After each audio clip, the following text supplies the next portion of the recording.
Hello friends, welcome to the new episode of my channel. আমি অরিত্র। এখন আমরা কথা বলবো যে কেসারি চ্যাপ্টার 2 এর টিজার নিয়ে, যেটা একটু আগে রিলিজ করে গেছে। আমি 3বার টিজারটা দেখলাম এবং টিজারটা কিন্তু আমার বেশ ভালো লেগেছে। দেখুন, এটা সি শঙ্করা নায়ারের বায়োপিক আর কি, বাট তারা কেসারি চ্যাপ্টার 2 এই নাম দিয়ে করছে বিকজ একটা ফ্র্যাঞ্চাইজেবল ব্যাপার হবে। এবং কেসারি যখন 2019 সালে মুক্তি পেয়েছিল হোলি উপলক্ষে, সেই ছবিটা কিন্তু বিশাল হিট হয়েছিল বক্স অফিসে এবং সেটাও খুব ভালো একটা গল্প ছিল, ব্যাটল অফ সারাগিরি নিয়ে। তো এটা বেসিক্যালি জালিয়ানওয়ালাবাগ ম্যাসাকার যেটা হয়েছিল তার পরবর্তীতে সেটাকে নিয়ে যে কোর্ট কেসটা হয়েছিল, তো সেই কোর্ট কেসে এটা যে ব্রিটিশ কনস্পিরেসি ছিল, আগে থেকে প্রি প্ল্যান্ড একটা জিনিস ছিল, সেই বিষয়বস্তুটা ওই কোর্ট কেসের মাধ্যমে জানতে পেরেছিল লোকে। তো সেই কোর্ট কেসটা কি মানে এই ছবিতে দেখাতে চলেছে।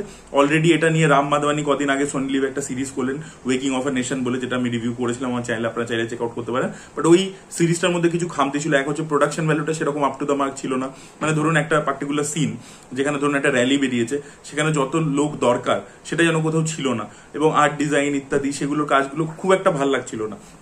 ডেফিনেটলি ওই সিরিজটার মধ্যে কিছু জিনিস ভালো ছিল, বাট ওভারঅল যে সিরিজটা মানে রাম মাধবানি আগে যে স্ট্যান্ডার্ডের কাজ করেছে নির্জা ইত্যাদি, সেই লেভেলের হয়নি কিন্তু। বাট কেসারি চ্যাপ্টার 2 এর টিজার দেখে যে ভিজুয়ালস গুলো দেখতে পাচ্ছি, দেখুন করণ জোহরের প্রোডাকশন, মানে একটা খরচা করা হয়েছে, একটা স্কেল রয়েছে সার্টেন। তো সেই এরাটাকে যেভাবে রিক্রিয়েট করেছে, আমরা জালিয়ানওয়ালাবাগের যে শর্টস গুলো দেখতে পাচ্ছি, মানে বেসিক্যালি এখানে প্রথমে না টিজারটা যখন স্টার্ট হয় আমরা কোনো ভিজুয়াল দেখতে পাই না, খালি সাউন্ড শুনতে পাই পুরো ব্ল্যাক স্ক্রিনের উপরে।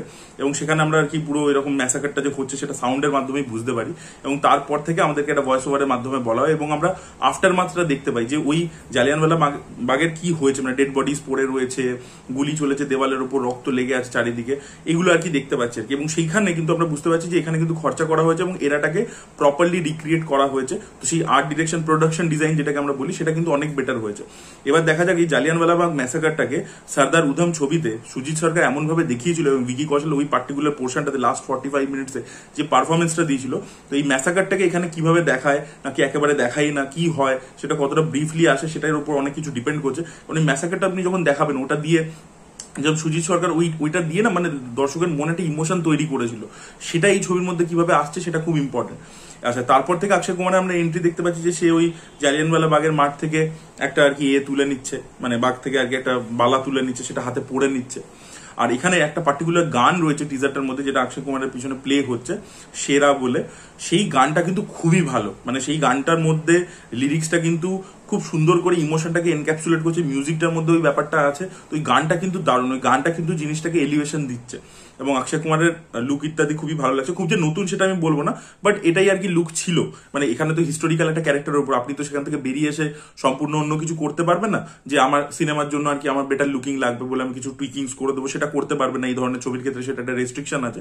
তো অক্ষয় কুমারকে যে চশমা ইত্যাদি দেওয়া হয়েছে, ওই সময় যেরকম গোল চশমা হতো, তো সেগুলোকে আর কি করানো হয়েছে। এবং যেখানে অক্ষয় কুমার তাকিয়ে ওই ব্রিটিশ জাজকে বলছে ফাক ইউ, ওই জায়গাটা আনএক্সপেক্টেড ছিল, সিরিয়াসলি বলছে আনএক্সপেক্টেড ছিল, এবং বেশ ভালো লেগেছে।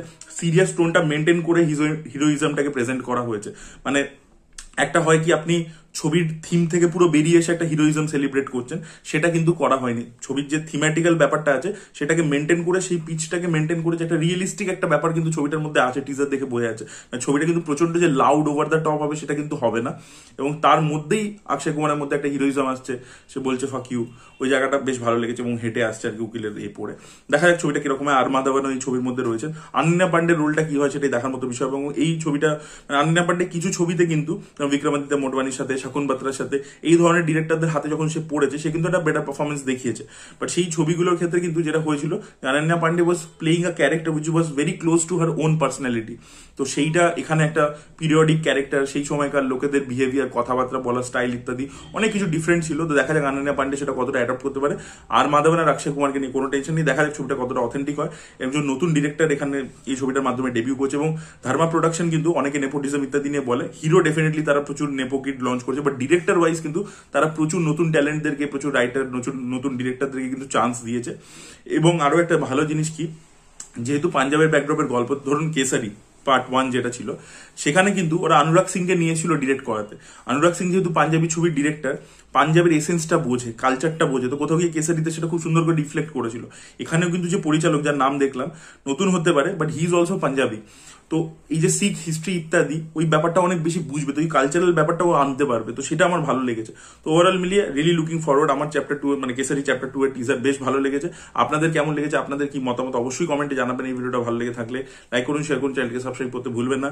এবং আপনাদের কি মনে হয় এই ছবিটার মাধ্যমে কি অক্ষয় কুমার বক্স অফিসে একটা কামব্যাক করতে পারেন? বিকজ এটা একটা ফ্র্যাঞ্চাইজ ফিল্ম, দেখা যাক সেটা কি হয় আলটিমেটলি। আর এছাড়া তো জলি LLB 3 রয়েছে, যেটার জন্য আমরা প্রত্যেকে অপেক্ষা করে আছি। ওটাও আশা করি খুব ভালো ছবি হবে। অক্ষয় কুমার ভার্সেস আরশাদ ওয়ারসি, এটা আমরা দেখতে পাবো ফেস অফটা। দেখা যাক এই বছরটা অক্ষয় কুমারের জন্য কতটা ভালো হয়। অন্যদিকে আমাদের এই ছবিটাও রয়েছে, হাউসফুল 5 রয়েছে, দেখা যাক সেই ছবিটা। তো অক্ষয় কুমার এবছর হিট দিতে পারে কিনা। 2025টা খুব ইম্পর্টেন্ট তার জন্য। আপনাদের কি মতামত অবশ্যই জানাবেন। Thank you so much, bye by.